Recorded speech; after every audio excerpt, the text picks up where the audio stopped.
ખેડામાં અનરાધાર વરસાદને કારણે અનેક વિસ્તારો ડૂબ્યા છે અને ભારે વરસાદને પગલે 1000 વીઘામાં પાણી ભરાઈ ગયા। 200 ખેડૂતોની મહેનત પર વરસાદી પાણી ફરી વળ્યા છે। મહેમદાબાદના છાપરામાં ભારે વરસાદથી ડાંગરનો પાક ધોવાઈ ગયો। છાપરામાં 4 ફૂટ પાણી ભરાતા ખેડૂતોને મોટું નુકસાન થયું છે। ખેતરોમાંથી પાણી ઓસરવાની ખેડૂતો રાહ જોઈ રહ્યા છે।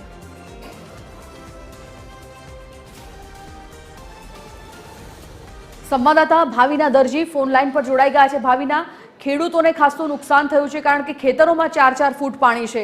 શું છે સ્થિતિ ત્યાંની?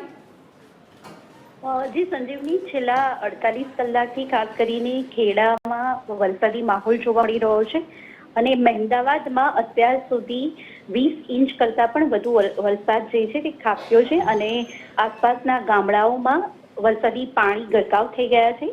ખાસ કરીને વાત કરવામાં આવે મહેમદાવાદ તાલુકાના વરસોલા છાપરા ગામમાં 200 જેટલા ખેડૂતોની હાલત હાલ કફોડી બની છે। આ ખેડૂતો દ્વારા આશરે 1000 વીઘા જમીનમાં ડાંગરનો પાક લેવામાં આવ્યો હતો। તે ડાંગરના પાક ઉપર હાલ વરસાદી પાણી ફરી વળ્યા છે અને ખેડૂતોને હાલ ભારે નુકસાની વેઠવાનો વારો આવ્યો છે। ત્યારે ખેડૂતોને યોગ્ય સર્વે કરી અને નુકસાનીનું વળતર આપવા માટે માંગ કરી રહ્યા છે। ધન્યવાદ ભાવિના આ સમગ્ર જાણકારી માટે।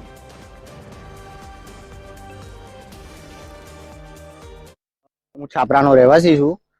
3 દિવસથી સતત વરસાદ પડી રહ્યો છે। જાણવા મુજબ 30 ઇંચથી વધુ વરસાદ પડ્યો છે। આપ જોઈ રહ્યા છો મારી પાછળ જે 1000 વીઘામાં ડાંગરની રોપણી થઈ હતી એ હાલ આપ જોઈ રહ્યા છો તે સદંતર નિષ્ફળ નીવડે એવી ભીતિ છે।